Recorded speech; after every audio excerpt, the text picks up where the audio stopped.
Where's everybody gone? Oh, there they go. Come on in. All right. So I'm as is now custom, I'm going to start by saying thank you to Baseline, which is one of our sponsors as well. They are an open source serverless full stack framework. So they are now the sponsor with the most buzzwords in their thing they do. And we're going to hear from one of the Baseline people in the next talk, actually, but not this time, because Matt Gillard's here. Are you going to sit down and talk as well, Matt? Is that the plan? No. No? A lot of chairs, though. Maybe There's a lot of chairs. Matt, he used to have amazing hair, apparently. I saw a photo. Sure, yeah, right. No, Matt is the host and organizer of the Serverless meetup, and of course this event as well.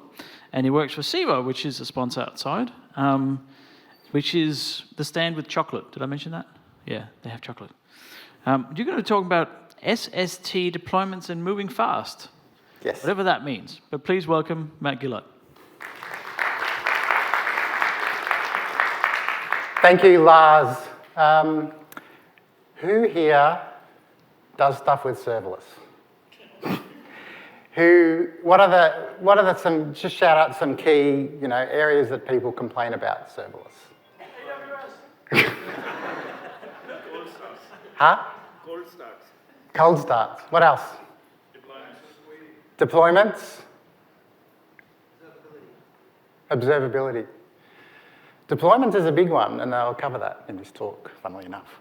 So I'm going to talk about SST, which is Serverless Stack. My friend Peter put me onto SST, and there he is there. And I ignored him for a long time. But then when I wanted to develop something, I thought, let me try it. And then I thought, Pete's onto something. So that's why this talk came about. So who am I? I'm co-host of a podcast, Cloud Dialogues, Cloud for Executives. Less than half an hour because the brain power of an executive is short, so we try and keep it within that attention span of an executive. Co-organiser of the Melbourne Serverless meetup with Pete Sparsky. I'm an AWS ambassador, which is a partner program really for AWS partners to share their expertise with the world, really, and we get some benefits with that, including meeting other ambassadors at various events. And I'm an AWS community builder, which is a program I highly recommend if you're sharing blogs and other material out in the world, because you get lots of benefits, including AWS credits. So to showcase SST, I came up with an application. I can't share what I'm actually using it for, obviously, but I thought I'd just make some sort of fun application that does something. So I thought so it's a front-end application with some back-end APIs that calls Bedrock invoke model because everyone is doing that, and it's something fun. And that's the application. Obviously, web design is my passion, as you can tell from that. Basically, I'm using the Titan foundation model, upload a picture. The picture I uploaded was not this, but I wanted to make myself a bodybuilder, and that's what the Titan model came back with. So, yes, interesting model. So the application is a stock standard front-end app, which is hosted on CloudFront with the origin of S3, and then I've got an API gateway with some routes that cover the business logic. Some of that business logic goes to Bedrock to call the foundation model, depending on what the user inputs, and then the DynamoDB is used to store the users that are authenticated, and also the prompts and the location of the S3 keys where the images get stored. And I've got an authorization layer as well, which handles the user authentication, so people don't use up all my AWS credits. So the objectives today is to cover how we can deploy an API layer fairly easily. We'll cover the back-end business logic, how we wire that up, and the database. How SST helps with maintaining your least privilege policies without having to think about it too much. Front-end config for the front-end application and the sharing config between your front-end and back-end. How SST helps with your authentication. And one of my favourite aspects of the framework, or whatever you call it, it's a framework, I guess, full stack framework, is live debugging of your Lambda functions. So what is Serverless Stack? So there's plenty of well-known existing options for deploying. So you've got, obviously, CloudFormation. If you're doing that for your serverless stuff, then don't do that. That's too hard and too complex. SAM, Serverless Application Model on AWS, is probably the most popular because it abstracts a lot of the CloudFormation aspects and makes it a lot simpler to deploy, and that's probably what everyone started with. There's the Amplify CLI, and I'll qualify that with the Generation 1 experience. Not a fan. It's a bit complicated, and I keep forgetting all the commands I have to run to set everything up. Maybe that's just me, I'm not sure. But there is an improved Gen 2 experience, which I'm not covering today. That'll be a topic for another talk. There's also Terraform, serverless.tf. If you go to serverless.tf, that's a optimized Terraform experience for deploying serverless. Again, it's infrastructure-focused, not really developer-focused. You've got Serverless Framework. Again, it was popular many years ago, but I think it's dying or dead.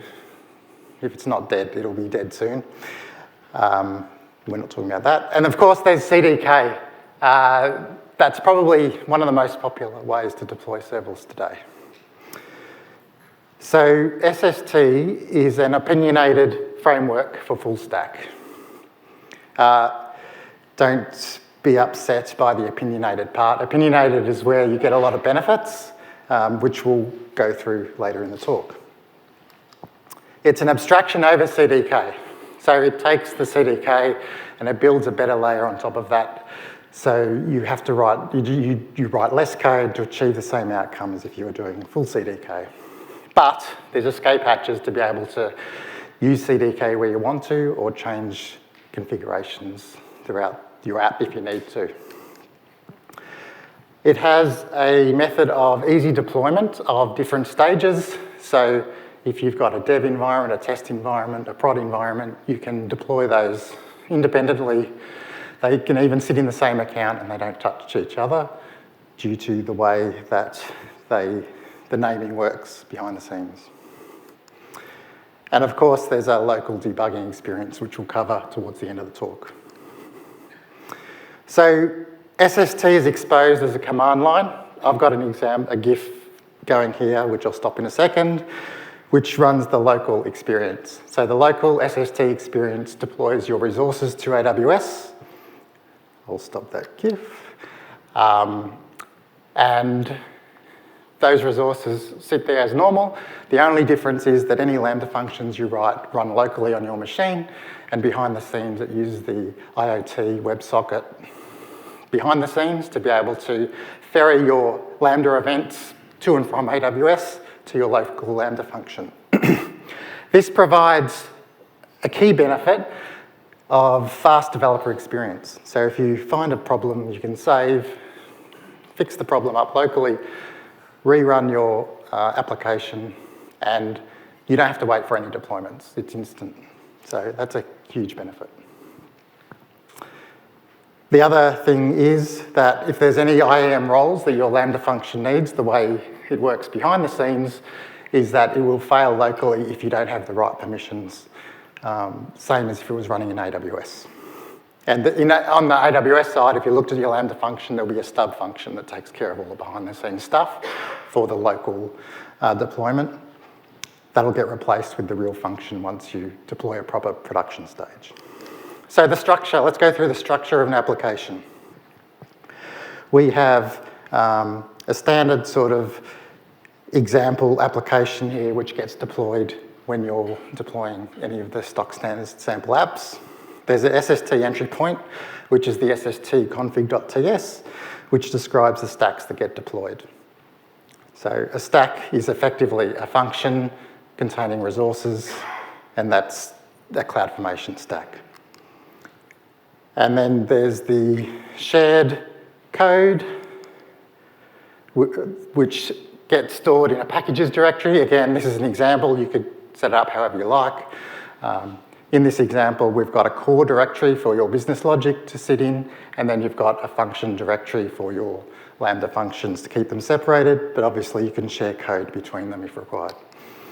And then your front-end code sits in a web directory, and that could be a React app, Svelte, Astro, whatever your front-end framework of choice is, or a static website.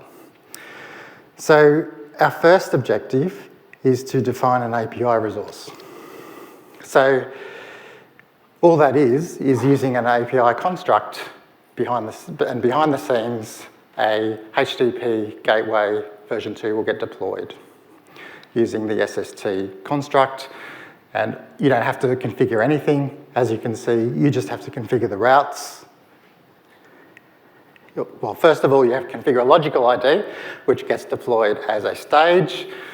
So your stage could be, local, could be mat, could be whatever you call it, dash your app name, dash this name. So then when you look in the AWS console, you can see all the things you've deployed and there's no random numbers or anything, random names, because you'll be able to see exactly what resources apply to which stage and which app. You'll see the routes and the functions. The routes, in this case, they're pointing to functions. They could point to AWS services. They could point to load balancers. Whatever is supported by API Gateway, you can configure. Notice that there's no configuration of function. By default, it'll use the standard function defaults, probably 3 seconds for the ones where you haven't specified a timeout. I have one route that needs a 30-second timeout. So I've overridden that with the function object definition there. So business logic we've covered. We also need to deal with the database.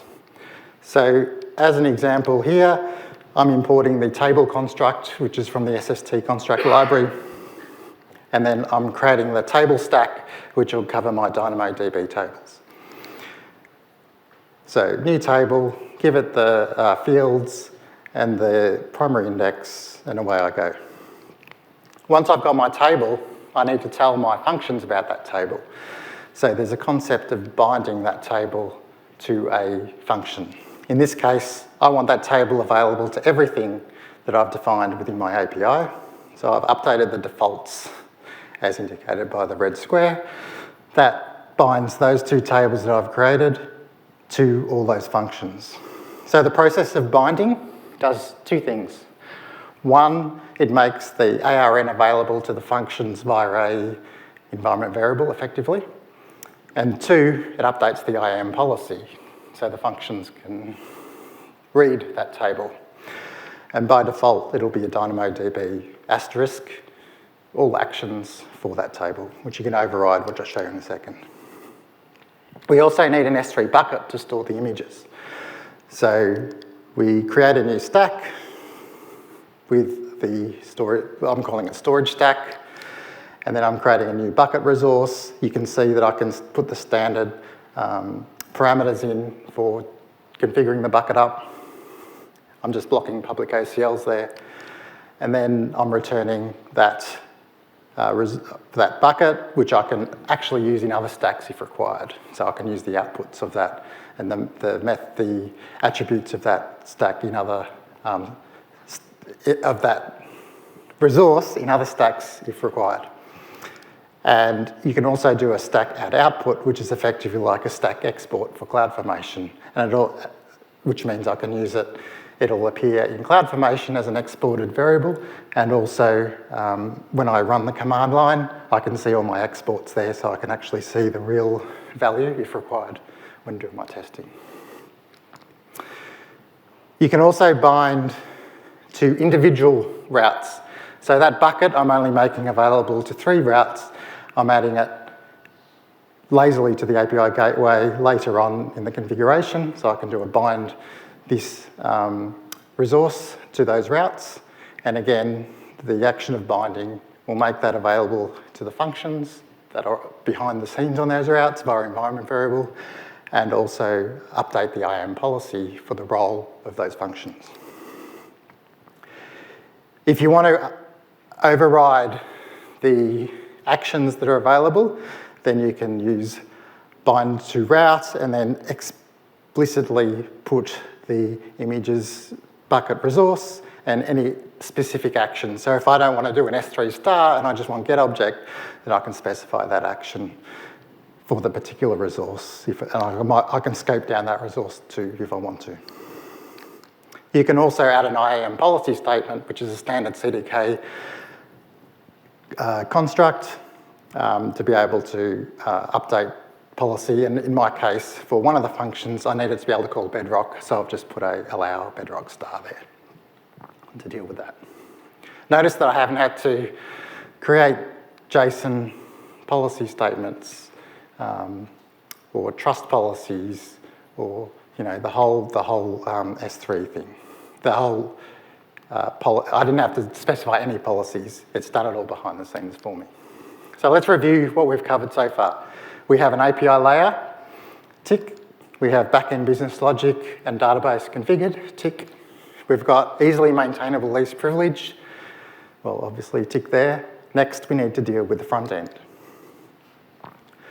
So the front end, again, is exactly the same as what we've been doing for the other resources. In this case, I'm using the static site construct, which takes care of deploying my front-end code into AWS, dealing with the S3, dealing with CloudFront, all that wiring up, and you can see the domain name as well. I just have to give it the path, that web directory that I had in the original directory structure where the static site lives. I can pass in any stack outputs from my backend as environment variables. In this case, I'm making the api.url available in environment variable for the front end to be able to read that. If I'm running that locally for testing, it'll make it obviously an environment variable. And if I'm deploying it to AWS, that environment variable will get replaced by the actual real api.url. So I don't have to worry about updating any configuration. It just automatically happens when I deploy. There's also constructs for other frameworks like SvelteKit, Remix, Solid, Next.js, but in this case, just for a standard React website, static site does the job. And you can actually override any CDK stuff behind the scenes. If I don't want to use the bucket that gets created by the construct, I can override that bucket here using the CDK prop. Or if I have an existing CloudFront distribution, I can use that instead. So we're up to authentication. We could use Cognito, but there's no fun in that. SST has an auth construct that can be used behind the scenes to deal with authentication to any, effectively any OIDC provider or any custom provider as well. There's adapters for Google, GitHub, Facebook, and a few others. And this allows the developer to control the authorization end-to-end. So once the user is authenticated, you can store the user information in your own database, return the claims back to the front end, and away you go. So SST authentication is, again, there's an auth construct that handles that for you. You specify a lambda function which will contain your auth logic where you define your adapters. In this case, I'm binding the site. Site is the static site that I defined earlier because I need the URL from that site to be able to redirect the user once they've authenticated. And then that auth construct is attached to the API gateway, so under /auth. So using this auth construct in SST makes that whole path /auth available to this authentication provider, so I can add in a number of other providers underneath that path, and it takes care of all that behind the scenes. So from a Google perspective, as an example, this is straight from the SST documentation. It takes care of the front end calling the authorize endpoint. It redirects the user to Google. user does their password thing with Google. Google then calls a callback, which is you define in your application in Google, and your claims will be stored there, and then obviously you can pass that back to the front end. To be able to call that Google application, obviously, you need to have an application ID. So in this case, I've got 2 different application IDs. I can get what stage I'm at. If I'm at prod, I'll use one. If I'm non-prod, or any other environment, I'll use the other one. So those are stored. The config parameter is storing the Google client ID within SSM parameter store. And the secret, Google client secret, is setting up a placeholder to store the secret also in parameter store as a secure string, and then out of band I update that. SST provides a CLI way to update your secrets. Notice that I'm not providing stage names or anything. It takes care of all that behind the scenes. I'm always only referring to it as Google client ID or Google client secret. So when I want to use those, then I just have to use that construct. I get those IDs, and then I combine them to my authentication handler to be able to use them to do the authentication. And that's what it looks like on the actual lambda function. You get the Google client ID there in full plain text, which is fine because it's not secret. You'll notice the Google client secret has a value of fetch from SSM. So during a cold start, it does behind the scenes, it pulls that out of SSM to be used until the next cold start. And then within my Auth function, there's a client to import that config, and then from a TypeScript perspective, I can do config dot, and it autofills my parameters, and I can use them within my configuration. So the Auth handler is basically a function which gets called behind the scenes to set up the providers. In this case, I've got 2 providers that I'm using. I've got a Google provider, and I've got a link provider. Link is just a magic link. So normally what happens from a magic link perspective is that the user provides an email or an SMS, and then behind the scenes, a link is sent to that out-of-band location. The user clicks the link, and then they can log in.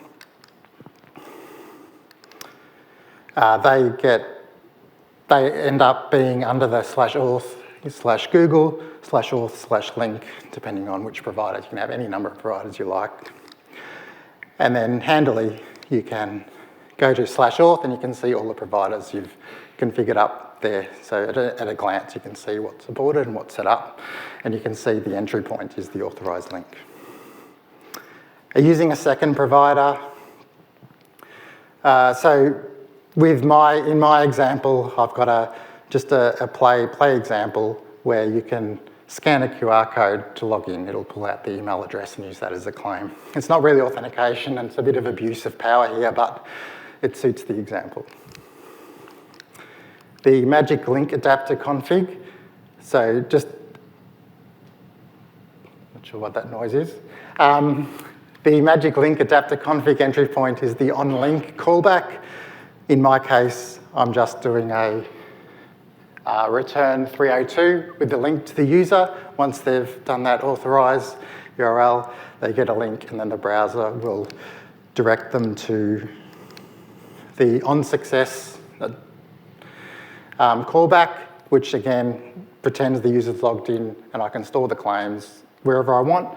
In this case, I'm just returning the claims via a session parameter, which will get stored on the front end as in your local storage. So then the front end can use that token. It's an encrypted token with the claims of the user that I can use in my front end authentication to call my backend API using a bearer token, just like any other authentication system. And then when I call the backend lambda function,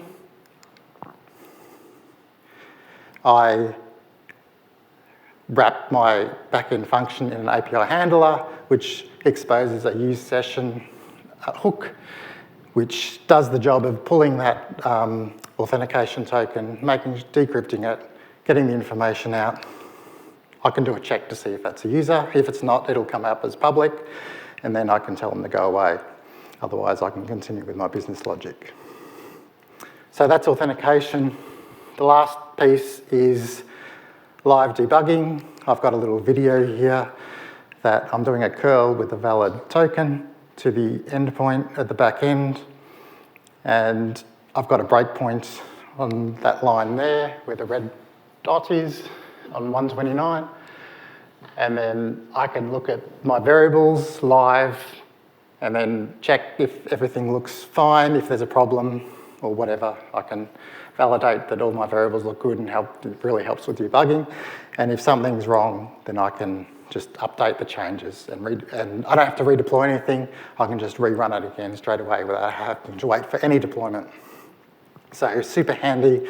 That live debugging is a killer feature. So that combined with console log statements, perfect. The bonus is console log statements actually come up when you're running locally in your output anyway. So you don't have to go to CloudWatch logs or anything. It's all there to be able to debug your application. So let's review what we wanted to cover. We've got an API layer. We've got business logic and database set up. We've got easily maintainable least privilege. You haven't seen any JSON policy statements throughout this talk. There's the front-end configuration.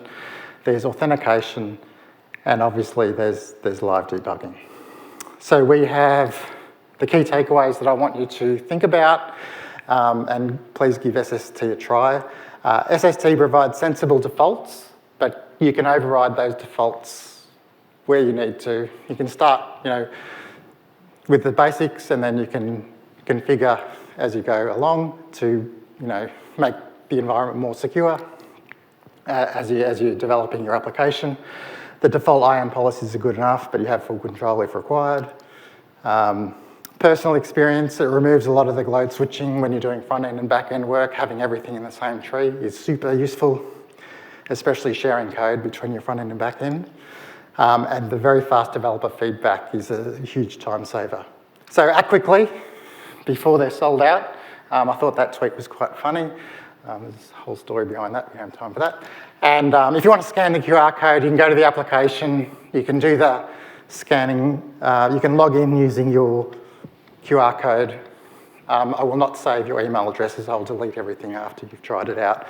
And you can upload a photo with a prompt and get some sort of funny picture. The Titan model is not super great, but anyway, something fun to play with. That's it. Thank you all. Thank you, Matt.